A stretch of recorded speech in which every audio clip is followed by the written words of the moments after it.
धनतेरस पर सब लोग ही अपने अपने रिचुअल्स करते हैं, पूजा पाठ अपने तरीके से करते हैं, बट एक चीज़ जो सबसे ज़्यादा कॉमन है वो है धन त्रयोदशी के दिन सामान खरीदना, गोल्ड खरीदना, सिल्वर खरीदना, बर्तन खरीदना।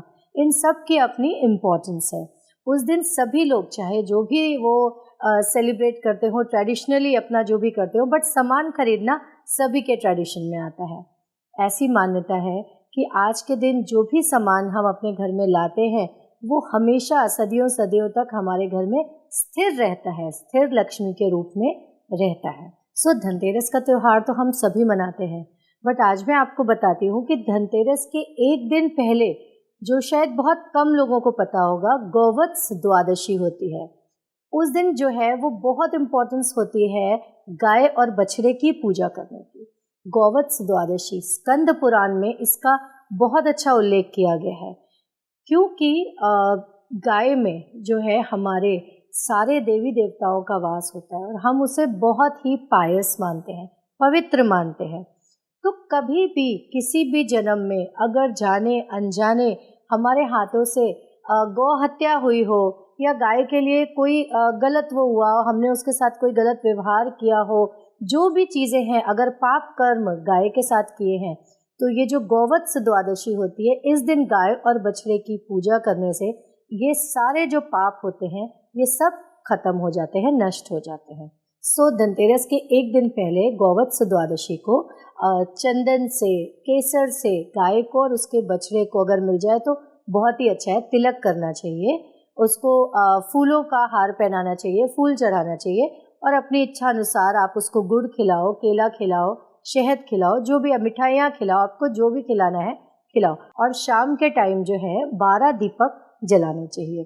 दीपकों का भी इस बार मैं बहुत अच्छा आपको उल्लेख बताऊंगी कि जो दीपक हैं वो किस तरीके के जलाने चाहिए। आजकल जो इलेक्ट्रॉनिक दिए आए हैं, इलेक्ट्रॉनिक दिए जला दिए, किसी में मोमबत्ती जल रही है इलेक्ट्रिक से, बैटरी से, ये क्या करेगा? ये सिर्फ आपके घर की सुंदरता को बढ़ाएगा, बट एक्चुअल जो पर्पस है दिए जलाने का वो कभी भी सॉल्व नहीं होगा। जो बेनिफिट आपको मिलना चाहिए दिया जलाने से वो कभी भी इन आर्टिफिशियल चीज़ों से नहीं मिलेगा।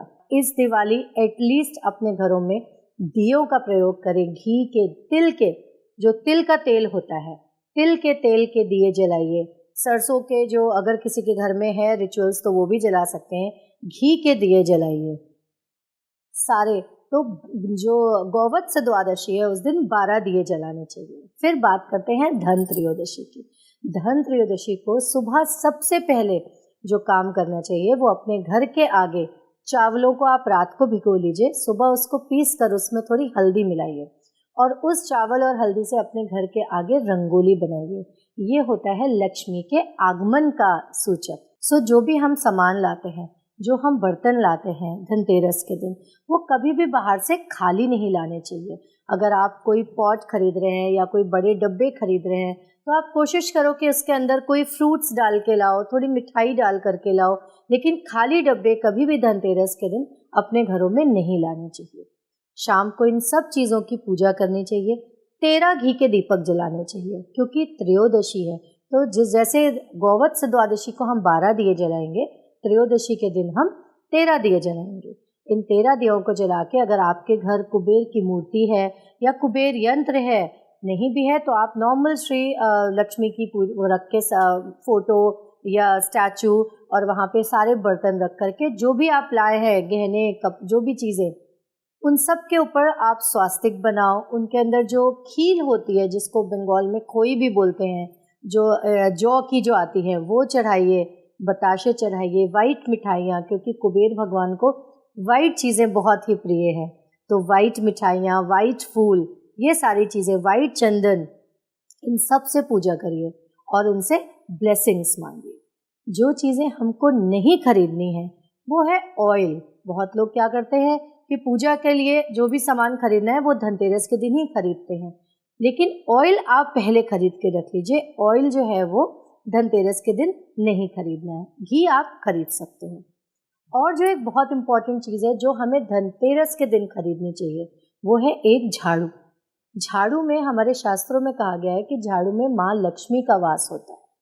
तो उस दिन एक नई झाड़ू खरीद के उसको पूजा की जगह पर नहीं रखना है, कहीं साइड में रख के उस पर भी हल्दी कुमकुम हम लगाते हैं।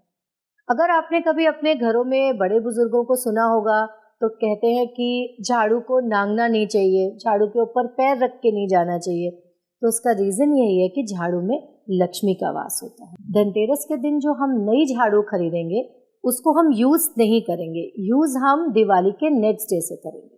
दिवाली तक हम ओल्ड झाड़ू ही यूज़ करते हैं। धनतेरस के दिन और जो चीज़ हमें करनी चाहिए, जो यम दीप हम करते हैं शाम के टाइम, जो हम बाहर घर के बाहर यम का दीपक जलाते हैं, वो बहुत इम्पॉर्टेंट है। वहाँ आपको एक दिया जलाना चाहिए जिसकी फेसिंग साउथ होनी चाहिए, यानी उसकी जो बत्ती है वो साउथ की तरफ होनी चाहिए। शाम के टाइम हम यम देव से ये प्रार्थना करते हैं कि हमारे घर में कोई भी अकाल मृत्यु ना हो, कोई भी तरीके के हमारे घर में इस तरीके की चीज़ें अकाल मृत्यु ना हो, और ना ही आपके लोक से हमें कोई लेने आए। अब मृत्यु तो निश्चित है, तो जाना तो है ही, लेकिन जो हमें जैसे लेने आएगा हम वैसी प्रार्थना करते हैं। तो हम उस दिन यम भगवान से, यानी जो मृत्यु के देवता हैं, उनसे हम ये प्रार्थना करते हैं कि आपके लोक से हमें कोई भी लेने ना आए, आपके दूत हमें लेने के लिए ना आए। क्यों? क्योंकि वो नरक ही लेके जाएंगे। सो हम ये प्रार्थना करते हैं कि आपके लोक से कोई ना आए, मृत्यु तो निश्चित है, पर श्री हरि विष्णु के लोक से, कहीं और से, स्वर्ग से, कोई और देवी देवता, यक्ष गंधर्व के लोक से हमें कोई लेने के लिए आए, बट यम लोक से लेने के लिए हमें कोई भी ना आए।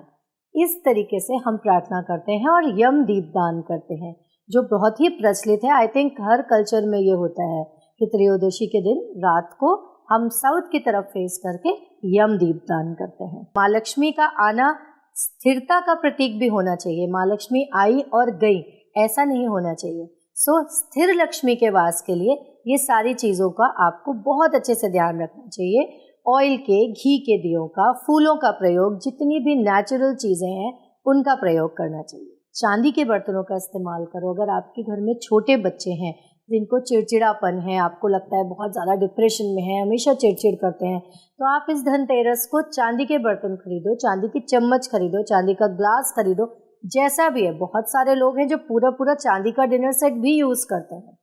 सो जो मेटल्स होते हैं इनका हमारी लाइफ में बहुत इफेक्ट पड़ता है।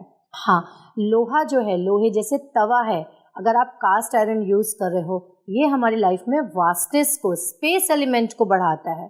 तो धनतेरस को तो हमें नहीं खरीदना चाहिए, धनतेरस के दिन आयरन नहीं खरीदना चाहिए, बट वैसे अपने घरों में आयरन का यूज़ रोटियां बनाने के लिए या नॉन स्टिक की जगह अगर आप कास्ट आयरन यूज़ करते हो तो ये बहुत अच्छा है।